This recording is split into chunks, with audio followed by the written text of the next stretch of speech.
네, 안녕하십니까. 용서 목사입니다.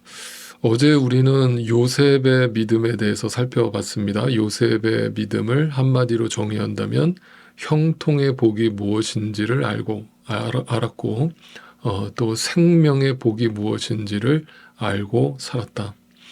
그래서 요셉이 죽기 전에 그가 명령처럼 남긴 그 유언을 다시 한번 생각을 해본다면 그 말이 절대 쉽지 않은 고백이었을 거라는 것을 우리가 짐작할 수 있습니다. 여러분이 만약에 요셉이었다고 한번 가정을 해보세요.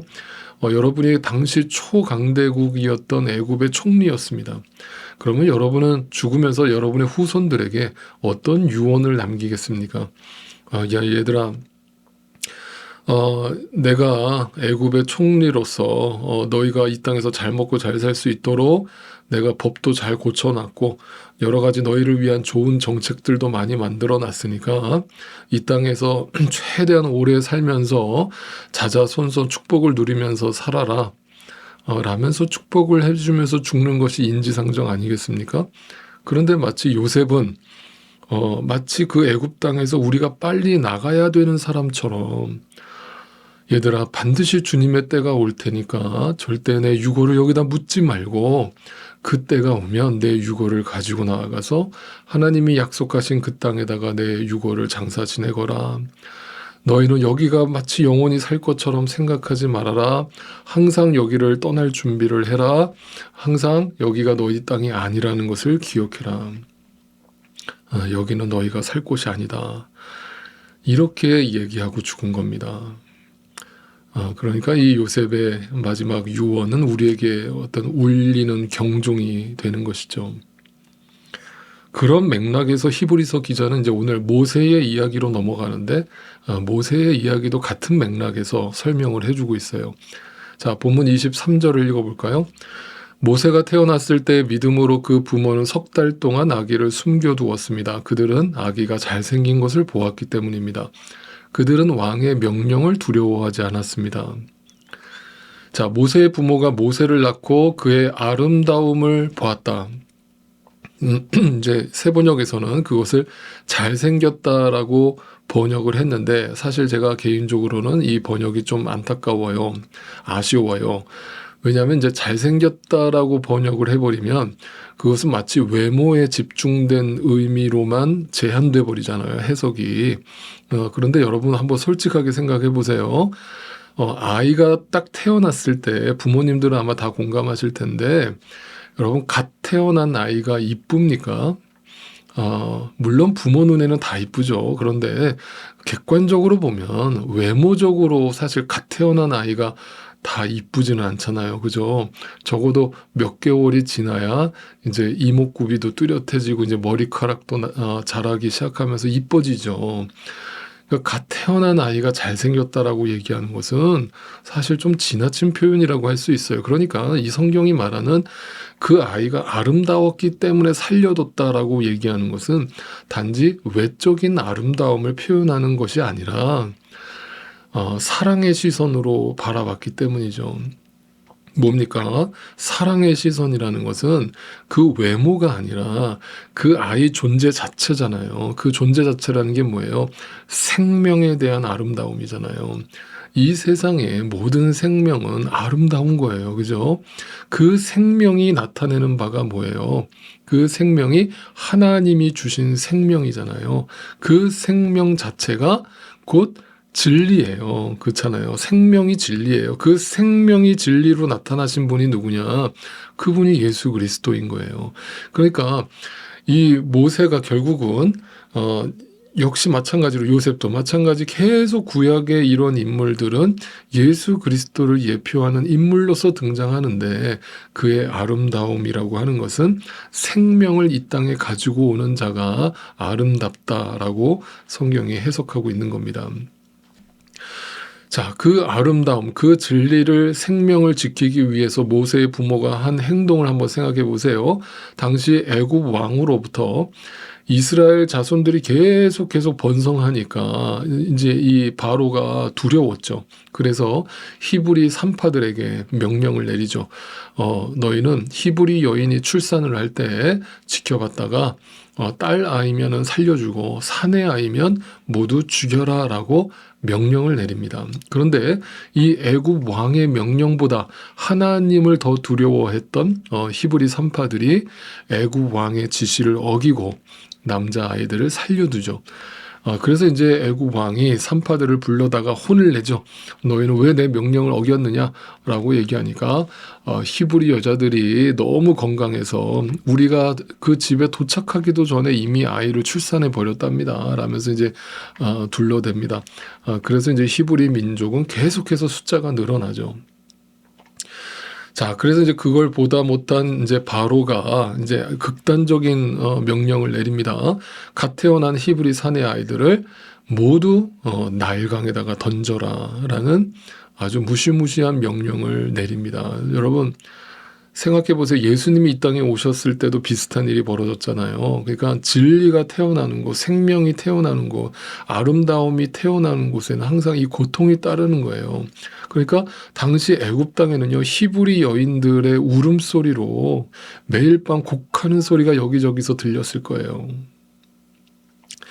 자, 그렇게 열받은 바로가 갓 태어난 히브리 사내 아이들을 모두 다 죽이라는 명령이 떨어지자 이제 그때 이제 모세가 태어난 거잖아요. 그러니까 하필이면 또 그때 모세가 태어났습니다. 그러니까 그 모세의 부모가 어떻게 행동을 합니까? 그 애굽 왕의 명령을 어기고 그 생명의 아름다움을 지켜내기 위해서 고군분투를 합니다. 제가 왜 고군분투라는 단어를 썼는가? 모세의 부모가 무려 3개월 동안이나 그 아이를 숨겼대요. 그러면 언제 어떤 분들은 아이고 목사님 3개월이 긴 건가요? 너무 짧은 거 아닌가요? 하실지 모르지만 여러분 갓난아이잖아요. 갓난아이는 울지 마 한다고 울지 않아요? 아니잖아요. 네, 배가 고프면 수시로 울고 졸리면 수시로 우는 게 갓난아이잖아요. 그러니까 그 갓난아이를 몰래 그것도 여러분 남자아이 울음소리와 여자아이 울음소리를 구별을 못해요? 금방 티가 나잖아요. 그러니까 이거를 숨긴다는 것은 이거는 정말 쉬운 일이 아니었죠. 그거를 무려 3개월 동안이나 숨겼던 겁니다. 그러니까 이 부모의 마음은 하루하루가 얼마나 그 애간장에 녹았으며 살얼음판을 걷는 것 같았겠어요. 그러니까 이젠 도저히 안 되겠다고 생각을 하니까 하나님께 맡기는 의미에서 그 아이를 갈대상자에 담아서 나일강에다가 띄우게 되는 겁니다. 자, 근데 또 생각을 해보세요. 3개월을 목숨을 걸고 지켜온 아이를 갈대상자에 담아서 나일강에 띄우는 그 부모의 마음은 또 어떤 마음이에요? 인간적으로는 정말 불안하잖아요. 두렵잖아요. 그죠? 여러분, 나일강에 지금도 그렇지만 당시 나일강에는요, 악어들도 많았고요. 온갖 위험이 도사리고 있었어요. 근데 그 아이를 거기다 띄울 수 있었다는 건 어쩔 수 없는 선택이라기보다는 하나님을 믿었기 때문에 나온 행동이라고밖에 볼 수 없는 거예요. 그래서 그 갈대상자가 뭐라고요? 네, 테바라고요. 테바의 뜻이 뭐라고요? 방주 자체 동력이 없고 방향키가 없다고요. 그죠? 하나님이 인도하시는 대로 가는 거예요. 그게 믿는 자예요. 그게 구원받은 자의 삶을 상징하고 있는 장면이에요. 인간적으로 얼마나 두렵습니까? 그 나일강에 뭐가 튀어나올지 어떻게 합니까? 가다가 악어를 만나서 삼켜버릴지, 갑자기 급류를 만나서 침몰할지, 아니면 큰 바위에 부딪혀서 산산조각이 날지. 네, 여러분 아름다움을 지킨다는 거, 진리의 길을 간다는 거, 생명의 길을 간다는 거는 이처럼 쉬운 길이 아님을 성경은 말해주고 있는 거예요. 두려운 길이거든요. 때로는 목숨이 왔다 갔다 할 수 있는 길이거든요. 그런데 전적으로 하나님을 신뢰하고 나아가는 거예요. 여러분 지금 우리에게는 전혀 이 말이 와닿지 않을 수 있어요. 그러나 지금도 중국 땅과 북한 땅에서는 신앙생활을 위해서 지하에 숨어서 목숨을 걸고 예배를 드리는 성도들이 많이 있어요. 여러분 그들은요 성경 전체도 다 가지고 다닐 수가 없어요. 그러니까 성경책 자체를 들고 다니는 게 불법이잖아요. 그러니까 호주머니에 숨길 수 있는 쪽복음이라고 그래요. 그걸 마태복음, 요한복음 이런 쪽복음서들을 찢어가지고 주머니에다 넣고 다니면서 몰래 화장실 들어가서 남이 없는 저 구석진 곳에 가서 말씀을 읽는 거예요. 그리고 매일 밤마다 이불 뒤집어 쓰고 찬양하고 기도를 하는 거예요. 우리는 지금 이렇게 자유롭게 신앙생활을 하는데도 때로는 신앙생활이 귀찮잖아요.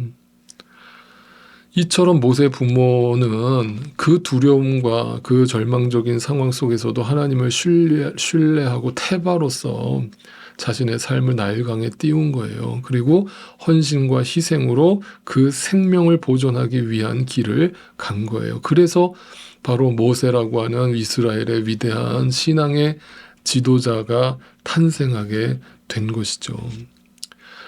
하나님을 믿는 믿음은 이처럼 누가 진정한 주인이며 또 누가 나의 진정한 왕이신가를 분명히 알고 고백하는 자들이 이 불합리한 세상 나라의 왕의 명령을 따르지 않고 하나님의 명령에 매 순간 순종하는 것으로 나타나는 거예요.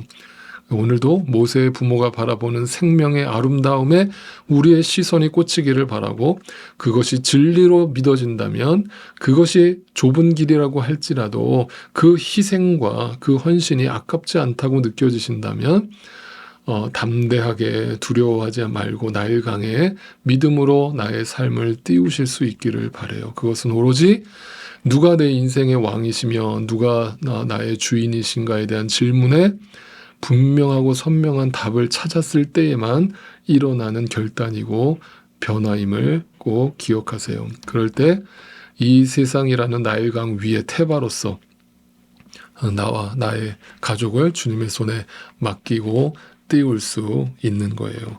오늘도 이 믿음이 우리에게 충만하게 일어나기를 소망합니다.